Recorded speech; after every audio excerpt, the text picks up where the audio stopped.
Hi,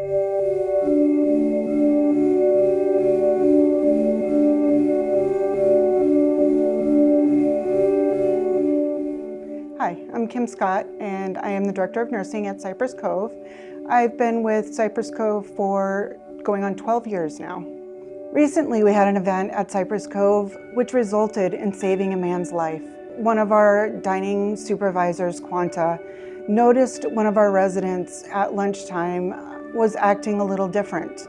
He wasn't as participative in lunch. He wasn't responding quite normally.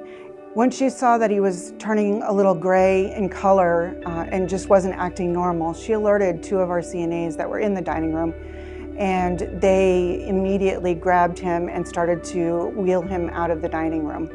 Once they saw that he wasn't looking good and started wheeling him to his room, which was right around the corner from the dining room, they proceeded to take him out of his wheelchair.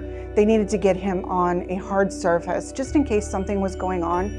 And so they pulled him out of his wheelchair and pulled him down to the ground.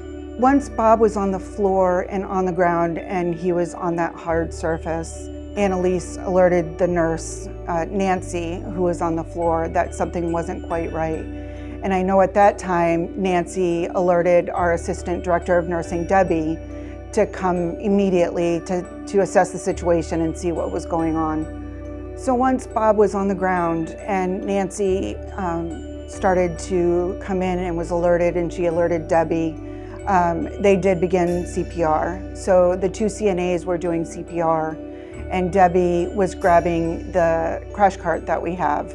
So as she was grabbing that, the two CNAs, Denise and Annalise, were doing CPR, and Nancy was just getting things ready to start to do a handoff to Debbie and get the assistance that she needed from Debbie to perform correct CPR. Bob was on the ground and the CNAs were getting ready to assess him. Nancy knew she needed additional help, and that's when she ran and got Debbie, who was right around the corner as well. So Debbie came in and started to assist. My name is Debbie. I'm the Assistant Director of Nursing at the Lodge at Cypress Cove. That day I was in my office and I see Bob whizzing by in his wheelchair and the staff running behind him, so I immediately thought something is wrong. Moments later, after I see him whiz by my office, Nancy runs in and alerts me that there's a situation going on with Bob. So I immediately run to his room, which is right around the corner from my office, thankfully. When I got to the room and I saw the aides, they had Bob on the floor, and as soon as I saw that, I knew in my head it was an emergency, so I ran and I grabbed the crash cart. I bring the crash cart to the room, and once he was on the floor, we start doing CPR. During that process, I let the aides and Nancy take over CPR for just a minute so I can contact Kim. The CNAs were doing chest compressions. Nancy, for being a new nurse, jumped in and knew exactly what needed to be done. She started the oxygen, and the aides just continued to do the CPR until I came in and took over. Once the CPR was being given, our Director of Nursing, Kim, actually came on to the room and she instructed us to get the defibrillator immediately. That way we could know if the CPR was effective or not. After the defibrillator was on him and we continued CPR per the instructions, he did receive a shock. So the aides bring him, they get him on the floor, I run and get the crash cart.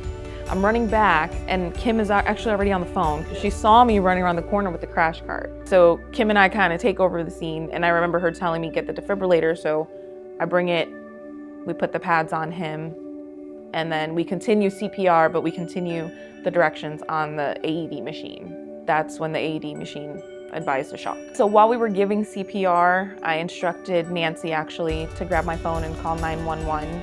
So by the time we started until they came, it was about 10 minutes that we were giving CPR nonstop. EMS took over, they continued CPR, and they, hooked up their machines to monitor him, but he continued with a pulse, and they actually were able to stop giving him CPR because he had a pulse at that point, and he was breathing on his own.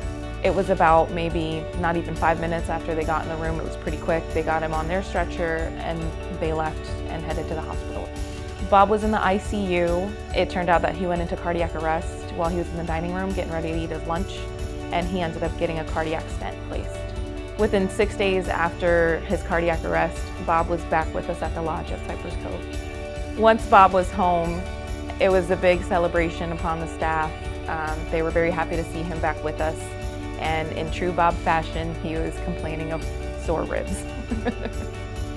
Luckily, Bob doesn't exactly know who was hovering over him, pounding on his chest in order to keep his pulse going, but we won't tell him. We won't tell him that part. A big heartfelt thank you to all the team members that took part in saving Bob's life that day.